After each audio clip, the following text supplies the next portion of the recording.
যেটি ঈদ উল আযহা নামে পরিচিত। অতএব ঈদের দুটো উৎসব ইসলামিক কালচার অনুযায়ী আমাদেরকে মনে রাখতে হবে এগুলোর সাথে ইসলামের রোকনের বিশাল একটা সম্পর্ক রয়েছে। ঈদের এই উৎসবটা শুধুই আনন্দমুখর কোনো উৎসব নয়, এটি হলো ইবাদত এবং আনন্দ দুটোর চমৎকার সংমিশ্রণ। ইসলাম আমাদেরকে ইবাদতের নির্দেশনা দিয়েছে, বলেছে ইবাদতই হচ্ছে মোমেন জীবনের, বরং সকল মানুষের জীবনের প্রধান লক্ষ্য। ওমা খালাকতুল জিন্না ওয়াল ইনসা ইল্লা লিয়াবুদুন। আর ইবাদতের মধ্যেই, ইবাদতের এই প্রোগ্রামের মধ্য দিয়েই মুসলিম তার আনন্দ খুঁজে নেবে। ঈদ উল ফিতর তেমনই একটি চমৎকার উপলক্ষ। এই দিন আমরা শুরু করি তাকবীর দিয়ে। রমাদানের শেষ সিয়ামের দিন যখন শেষ হয়, সূর্য অস্ত যাওয়ার সাথে সাথে তখনই শুরু হয়ে যায় তাকবীর। আল্লাহু আকবার, আল্লাহু আকবার, লা ইলাহা ইল্লাল্লাহু, আল্লাহু আকবার, আল্লাহু আকবার ওয়ালিল্লাহিল হামদ। সেই তাকবীর চলতে থাকে ঈদের সালাতের আগ পর্যন্ত। ঈদগাহে আসার পথে এই তাকবীর দিতে দিতে আসবেন। ঈদগাহে এসে বসে সালাতের আগ পর্যন্ত কোনো বক্তৃতা নয়, কোনো জালসা নয়, কোনো কথাবার্তা নয়, এই তাকবীরই চলতে থাকবে। এবং তারপরে খতিব ইমাম আসবেন, তিনি সালাত কায়েম করবেন। সালাতের পরে খুতবা, এটি হচ্ছে রাসূল সাল্লাল্লাহু আলাইহি সাল্লামের সুন্নাহ। আলহামদুলিল্লাহ, আমরা যেহেতু রাসূল সাল্লাল্লাহু আলাইহি সাল্লামের সুন্নাহকে ফলো করেই এই উৎসব পালন করছি, সালাতুল ঈদটা পড়ছি, অতএব ছোটোখাটো প্রত্যেকটা ক্ষেত্রে এই নবী সাল্লাল্লাহু আলাইহি সাল্লামকে অনুসরণ করা, এটাই হচ্ছে আসলে উম্মার কাছে আল্লাহর নির্দেশ এবং রাসূল সাল্লাল্লাহু আলাইহি সাল্লামের নির্দেশনা। আমরা ঈদ উল ফিতরের এই মহান দিনে খেয়াল করবেন, সকালেই ঈদের সালাতের আগেই সিয়াম ভেঙেছে। এটাও রাসূল সাল্লাল্লাহু আলাইহি সাল্লামের সুন্নাহ। তিনি বিজোড় সংখ্যক খেজুর খেতেন।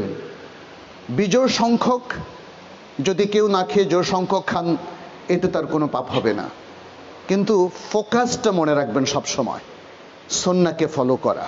জীবনের প্রত্যেকটা ক্ষেত্রে সুন্নাহকে যদি আমরা ফলো করতে পারি এবং সেটাকে আঁকড়ে ধরতে পারি, তাহলেই মুসলিম জীবনের সফলতা। মুসলিম জীবনের সবচেয়ে বড় সফলতা যখন সে আল্লাহর প্রতি ঈমান রাখে এবং যখন সে সেই ঈমানের উপর ভিত্তি করে সে আল্লাহর ইবাদত করে, তখন তার প্রত্যেকটা ইবাদতে সে এনজয় করে। এই যে একটা মাস আমরা সিয়াম কিয়াম পালন করলাম, আলহামদুলিল্লাহ, তাই না? প্রত্যেক মানুষ কি কষ্ট নিয়ে পালন করেছে নাকি খুশি আনন্দ সহকারে? মুসলিম উম্মার মধ্যে এক মহান ঐক্য সাধিত হয়েছে, যে ঐক্যর স্বপ্ন মানুষ দেখত, যে কিভাবে মুসলিম উম্মার মধ্যে ঐক্য হবে। এটা তো একটা ঐক্য।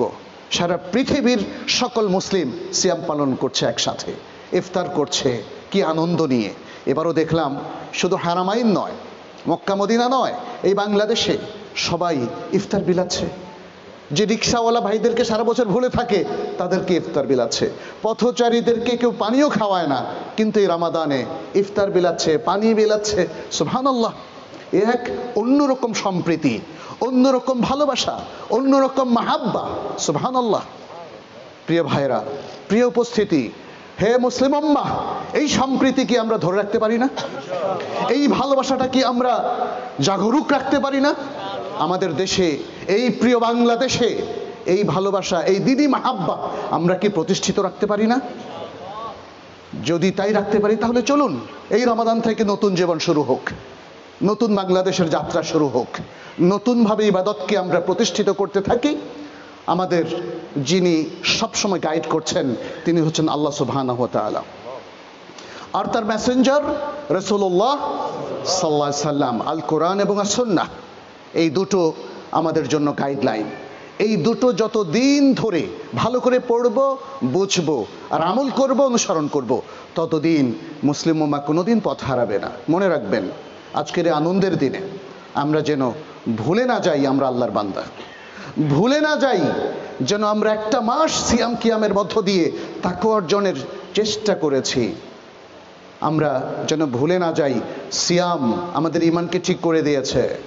যেন ভুলে না যাই আমাদের যে নিষ্ঠা, যে সিনসিয়ারিটি, যে ইখলাস, সিয়ামের মধ্য দিয়ে তা পরিপূর্ণভাবে আমরা অর্জন করেছি।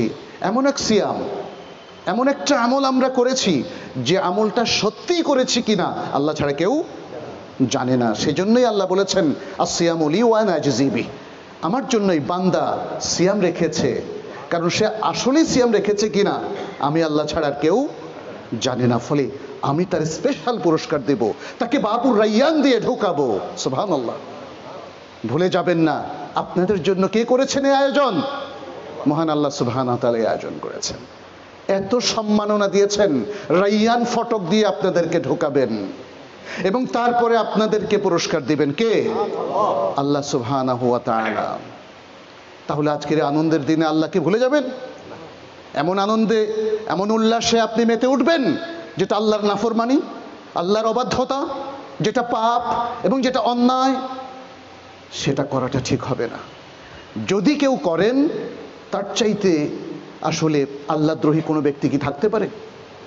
যে আল্লাহর জন্য পুরো মাসটা জুড়ে আমরা আমল করেছি, কেঁদেছি, গভীর রাতে কিয়ামুল লাইল করেছি, আল্লাহর কাছ থেকে পাপের ক্ষমা চেয়ে নিয়েছি, তওবা ইস্তেগফারের মধ্য দিয়ে নিষ্পাপ হওয়ার এই যাত্রা শুরু করেছি, আর আজকের একটা দিন পার হতে না হতে আমরা সে আল্লাহকে ভুলে যাব, আমরা সে আল্লাহর বিরুদ্ধে দাঁড়াবো, আমরা আল্লাহর নাফরমানি করব, আল্লাহ রাসূল সাল্লাল্লাহু আলাইহি ওয়াসাল্লামের সুন্নাহ থেকে বিচ্ছিন্ন হয়ে যাব। এটা হতে পারে না, বুদ্ধিমান কোনো মানুষ সেটা করতে পারে না। অতএব আজকের দিনে আপনাদের প্রতি প্রথম নাসিহা হচ্ছে, আসুন যেই জীবনযাত্রা, যে সুন্দর ইবাদত দিয়ে জীবনকে আমরা সাজিয়েছি একটি মাস, সেই যাত্রাটা যেন অব্যাহত থাকে। আমরা যেন আমাদের যাত্রাকে ক্ষান্ত করে না দেই, আমরা যেন আমাদের রব আল্লাহ সুবহানাহু ওয়া তাআলা থেকে ডিটাচড না হয়ে যাই। যে কানেকশন আমরা তৈরি করেছি এটা যেন শেষ নিঃশ্বাস পর্যন্ত থাকে। মনে রাখবেন, আল্লাহর সেই সবচেয়ে ভালো বান্দা যে আল্লাহর সাথে একবার কানেক্টেড হওয়ার পরে আর কখনো কানেকশন মিস করে না। আল্লাহ যেন আমাদেরকে সে তৌফিক দান করে। আজকের এই মহান দিনে আমাদের কর্তব্যের কথা ভুলে যাবেন না। আনন্দ উল্লাসে মেতে উঠে আমাদের অন্যান্য সকল ভাই বোনদেরকে ভুলে যাবেন না। যাকাতুল ফিতর আমরা জানি, ইতিমধ্যে আমরা সবাই আদায় করেছি, আপনারাও আদায় করেছেন। যাকাতুল ফিতর আদায়ের ক্ষেত্রে যাদেরকে দিচ্ছি তাদের সম্মান যেন ক্ষুণ্ণ না হয়। মানুষকে দেখুন, এখনো আমরা দায়িত্ব পালন করিনি। যে কোনো ঈদগাহের পাশে দেখি লম্বা লাইন মিসকিনদের, ওদেরকে তো ওই সারিতে দেখতে চাই না, ওদেরকে আপনাদের সারিতে দেখতে চাই। একটু চিন্তা করুন। তার মানে হচ্ছে আজও ওদের অভাব গোছাতে পারিনি আমরা, আজও ওদের কাছে আগের রাতে, একদিন বা 2 দিন আগে যেটি সাহাবায়ে কেরামের সুন্নাহ ছিল, মানুষের ঘরে সাহায্য পৌঁছে দেওয়া, আমরা কেন পৌঁছাতে পারছি না বলেন তো? এই ব্যর্থতা কার? আমাদের সবার। আপনার এলাকায় যত দরিদ্র মানুষ আছে, এদের প্রত্যেকের কাছে এমন খাবার এবং এমন কিছু সাহায্য, খাবারের সাহায্য, আর্থিক সাহায্য পৌঁছে দিন। এই মাসটা শুধু তো যাকাতুল ফিতরের না, এই মাসটা যাকাতেরও মাস। আমাদের উম্মার অধিকাংশ মানুষ এই মাসে তার যাকাতটাকে হিসাব করে। তাহলে ওদেরকে শুধু যাকাতুল ফিতর দিয়ে সন্তুষ্ট রাখতে চান কেন? ওদের তো আরো নিড আছে। আপনি নফল সাদাকা দিন, আপনার যাকাতের টাকা দিয়ে ওদেরকে এই মাসে খুশি করে দিন, যেন ঈদের এই দিনে একটা ভিক্ষুকও আমরা পথে না দেখি। এটা সম্ভব, শুধু প্রয়োজন আয়োজনের। আমরা যারা সচ্ছল মানুষ আছি, তারা যদি প্রাতিষ্ঠানিকভাবে কিংবা ব্যক্তিগতভাবে এই আয়োজনগুলো করি, তাহলে এই দৃশ্য আমাদের হয়তো আর দেখতে হবে না। আমাদের আজকের এই মহান দিনে নবী সাল্লাল্লাহু আলাইহি সাল্লামের অন্যান্য সুন্নাহগুলো মনে রাখতে হবে। সুন্দর পোশাক পরা, গোসল করে পবিত্র থাকা। দেখেন, ইসলামের আয়োজনগুলো এত সুন্দর, ইবাদতগুলো মানুষকে পরিচ্ছন্ন জীবনের দিকে নিয়ে যায়। তাকে যাতে তার শরীরে কোনো গন্ধ না থাকে, তাকে খুশবু লাগাতে বলে, যাতে মানুষ তার প্রতি আগ্রহী হয়, যেন তার সাথে বুক মিলাতে কোনো সমস্যা না হয়। একজন পরিচ্ছন্ন মানুষ, যিনি পবিত্র, মনের দিক থেকেও পবিত্র, শরীরের দিক থেকেও পবিত্র। কি চমৎকার, তাই না? ইসলামের ইবাদতগুলো দেখেন ভালো মানুষ তৈরি করে। সালাত, সিয়াম, হজ, যাকাত, এর প্রত্যেকটার যে অ্যাপ্লিকেশনটা আপনারা দেখবেন, সমাজের সবচেয়ে সভ্য নাগরিক তৈরি করে। ফলে একটা সমাজ সুন্দর হয়ে যায়, একটা দেশ সুন্দর হয়ে যায়। আজকে শুধুমাত্র ঈদ, সিয়াম, সালাত এগুলোকে একটা রিচুয়াল অনুষ্ঠান হিসাবে পালন করলে হবে না। আমাদের এই ইবাদতগুলোর যে সিগনিফিক্যান্স, তাৎপর্য, এটা আমাদের জীবনে যে ইতিবাচক পরিবর্তন আনে সেভাবেই এগুলোকে আমাদের পালন করতে হবে, যেমনটি করেছিলেন রাসূল সাল্লাল্লাহু আলাইহি ওয়াসাল্লাম, সাহাবায়ে কেরাম। দেখেন না, আজও পৃথিবী তাদের প্রত্যেককে স্মরণ করে। আবু বকর রাদিয়াল্লাহু তাআলা আনহু, ওমর ইবনুল খাত্তাব রাদিয়াল্লাহু তাআলা আনহু, ওসমান বিন আফফান, আলী ইবনে আবি তালিব রিদওয়ানুল্লাহি আলাইহিম আজমাইন, সকল সাহাবায়ে কেরাম, তাদের জীবনী আজও তাদের সব কিছু আমাদের জন্য অত্যন্ত অনুপ্রেরণাদায়ক। কেন? তারা তো অল্প কিছুকাল আগে জাহিলিয়াতের মধ্যে ছিলেন, তারা তো ইসলাম গ্রহণের আগে বেসামাল জীবন যাপন করতেন। এত সুন্দর হলেন কি করে, এত প্রোডাক্টিভ হলেন কি করে, এত ভালো মানুষ হলেন কি করে? এটা বুঝতে হবে। তারা ভালো মানুষ হয়েছেন কোরআন সুন্নাহর অনুশাসন মেনে নেওয়ার মধ্য দিয়ে, আল্লাহর এক্সক্লুসিভ ইবাদত করার মধ্য দিয়ে, মুআমালাতের ক্ষেত্রে হালাল হারাম বেছে চলার মধ্য দিয়ে, সর্বোপরি মানুষের কল্যাণে, মানবতার কল্যাণে, পৃথিবীর জনগণের কল্যাণে এবং সকল কিছুর কল্যাণে, পশু পাখি উদ্ভিদ সব কিছুর কল্যাণে তারা কাজ করেছেন। ফলে একটা মরুভূমিকে তারা সুজলা সুফলা শস্য শ্যামলা মদিনায় পরিণত করেছেন। সুবহানাল্লাহ। আল্লাহ আমাদের দেশেও কিন্তু অনেক বেশি বারাকা দিয়েছেন। এই দেশে না চাইতে তো সব সবুজ। আমরা কেউ খনন না করে অনেক নদী পেয়েছে কিনা? অনেক পানি, বৃষ্টি, মৌসুমী অঞ্চল, এত রহমত, এর পরেও কেন আমাদের আবহাওয়া পৃথিবীতে সবচেয়ে খারাপ? একটু ভেবে দেখতে হবে। আমরা নিজেরাই করেছি না এগুলো? আমি দেখলাম উত্তরায় থাকি, অধিকাংশ লেকগুলোতে পানি কালো হয়ে গেছে, এমনকি নদীর পানি কালো হয়ে গেছে। আমরাই করেছি না বলেন তো? আমরাই করেছি। আমার মনে হয় সচেতন হওয়ার সময় এসেছে যে সুন্দর নির্মল আবহাওয়া আল্লাহ দিলেন, ওটাকে নষ্ট করার অধিকার নেই। বন্য প্রাণীরও অধিকার আছে, ওটাকে নষ্ট করার অধিকার আমাদের নেই। আর আল্লাহ যেই জাতিকে, যে প্রজাতিকে সম্মান দিয়েছেন মানুষ, তাদেরও অসম্মান করার অধিকার আমাদের নেই। ওয়ালাকাদ কাররামনা বনি আদম, বনি আদমকে আমরা সম্মাননা দিয়েছি। সূরাতে বনি ইসরাঈলের মধ্যে আল্লাহ তাআলা বলেছেন, তাহলে আপনি তাকে অসম্মান করার কি? তার চেয়ে ভয়াবহ হচ্ছে যদি কারো অধিকার ক্ষুণ্ণ করা হয়, হোক সে কোনো মানুষ, আপনার নিজের স্ত্রী কিংবা স্বামী কিংবা আপনার প্রতিবেশী, জনগণ, কারো অধিকারই ক্ষুণ্ণ করার অধিকার কারো নেই। তা মনে রাখবেন, সে অধিকার ইসলাম দিয়েছে, সে অধিকার আল্লাহ দিয়েছেন, কোরআন এবং সুন্নাহ দিয়েছে। ইসলাম আমাদেরকে মানুষকে সম্মান করতে শেখায়, অধিকার দিতে শেখায়। ইসলাম আমাদেরকে আখলাক শেখায়, যে আখলাকের একটা আকাল চলছে বাংলাদেশে, একটা দুর্ভিক্ষ চলছে। মানুষ খুব রিয়াক্টিভ, কথায় কথায় একজন আরেকজনের উপর হামলে পড়েন, আক্রমণাত্মক। এটা থেকে মুসলিমদেরকে উঠে আসতে হবে। আমাদের ভালোবাসা সম্প্রীতি আমাদের কিন্তু পরস্পরের প্রতি সহানুভূতি তৈরি করে, সহিষ্ণুতা তৈরি করে, সম্মানবোধ, শ্রদ্ধাবোধ তৈরি করে, ছোটদের প্রতি স্নেহ, বড়দের প্রতি শ্রদ্ধা এবং ভালোবাসা তৈরি করে। অতএব আসুন আমরা যেন এই আখলাকটা অর্জন করতে ব্রত হই। সিয়াম আমাদেরকে সেটা শিখিয়েছে। সুন্দর একটা হাদিস যেখানে রাসূল সাল্লাল্লাহু আলাইহি ওয়াসাল্লাম বলেছেন, তোমাদের কেউ যদি সিয়ামের দিনে অবস্থান করে তাহলে সে যেন চেঁচামেচি না করে, সে যেন অন্যায় কাজ না করে, সে যেন কারো উপর আক্রমণাত্মক না হয়, আক্রমণ না করে। আর কেউ যদি তার সাথে লাগতে আসে সে যেন বলে ইন্নী ইমরুউন সাইমুন, আমি রোজাদার। দুইবার বলে, অর্থাৎ রিপিটেডলি বলে, রিমাইন্ড দেওয়ার জন্যে যে ভাই লাগালাগি করা যাবে না।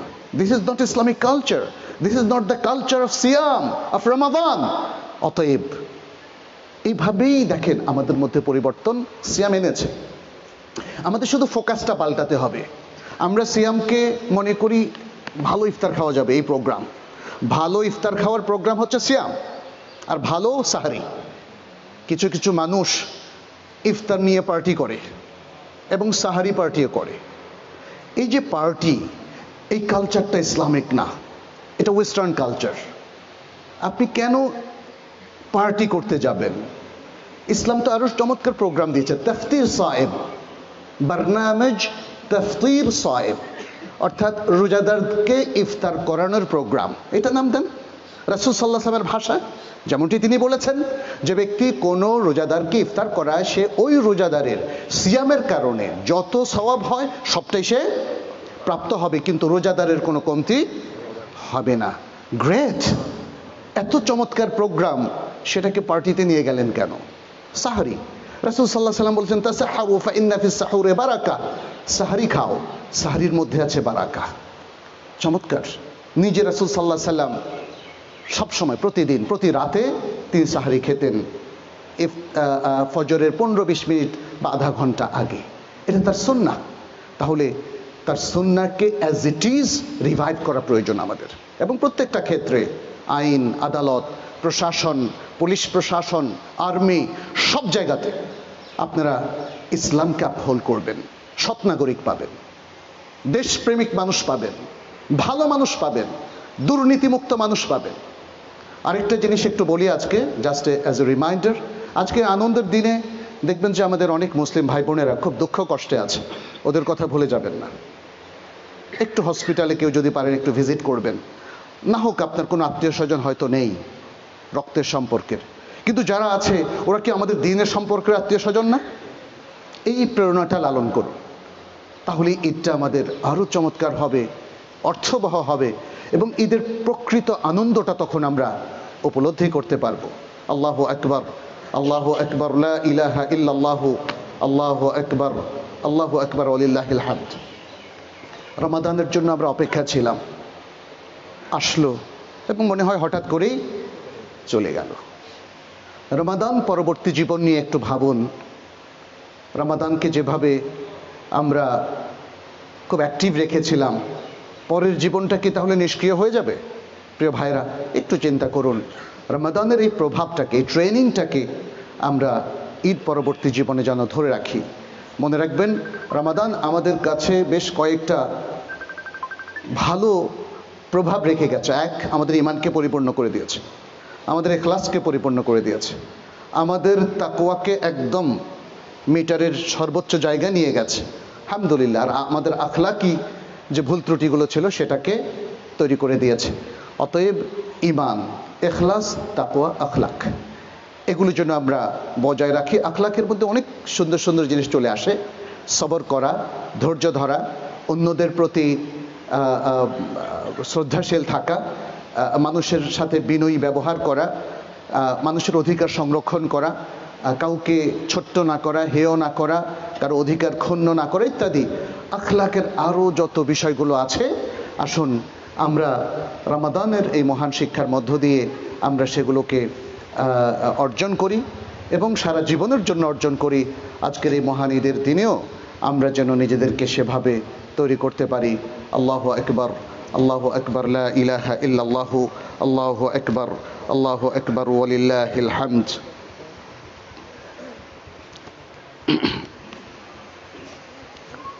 আরেকটা, বিসমিল্লাহির রহমানির রহিম।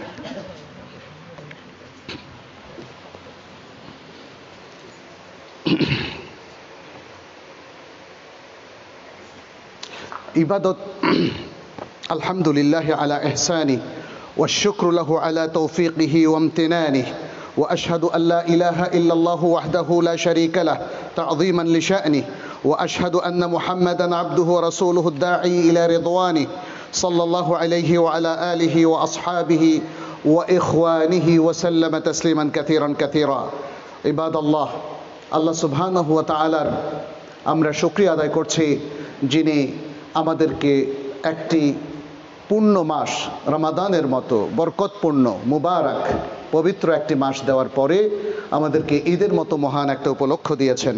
আসুন আমরা আল্লাহর সেই রহমতের শুকরিয়া আদায় করি, আমরা আল্লাহর আনুগত্য অনুযায়ী জীবন গঠন করি এবং আল্লাহর ইবাদত দিয়ে আমরা আমাদের জীবনটা সবসময় শুরু করি, এবং যে ইবাদতগুলো আমাদের জন্য অব্লিগেটরি এবং ফরজ করা হয়েছে সেগুলো যেন কখনোই আমরা মিস না করি, এবং আমরা যেন যথাসম্ভব কিছু নফল ইবাদতও করি।